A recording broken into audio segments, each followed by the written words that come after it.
गिरधारी कहें या रणछोड़, भगवान कृष्ण के जितने नाम हैं उतनी कहानियां। जीवन जीने के तरीके को अगर किसी ने परिभाषित किया है तो वो कृष्ण हैं। कर्म से होकर परमात्मा तक जाने वाले मार्ग को उन्हीं ने बताया है। संसार से वैराग्य को सिरे से नकारा। कृष्ण कहते हैं, मैं हर हाल में आता हूं जब पाप और अत्याचार का अंधकार होता है, तब भी जब प्रेम और भक्ति का उजाला होता है, तब भी दोनों ही परिस्थिति में मेरा आना निश्चित है।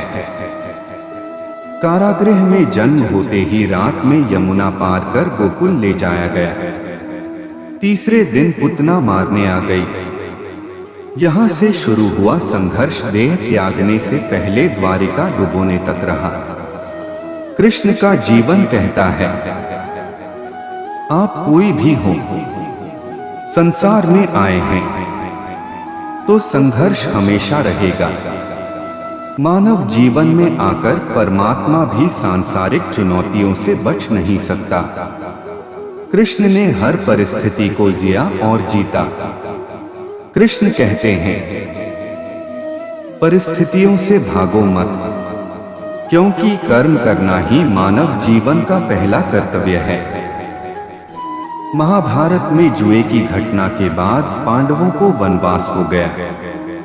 कृष्ण ने अर्जुन को समझाया कि ये समय भविष्य के लिए तैयारी करने का है। कृष्ण जानते थे कि दुर्योधन को कितना भी समझाया जाए, वो पांडवों को कभी उनका राज्य नहीं लौटाएगा। तब शक्ति और सामर्थ्य की जरूरत होगी। कर्ण के कुंडल कवच पांडवों की जीत में आड़े आएंगे, ये भी वे जानते थे। उन्होंने हर चीज पर बहुत दूरगामी सोच रखी।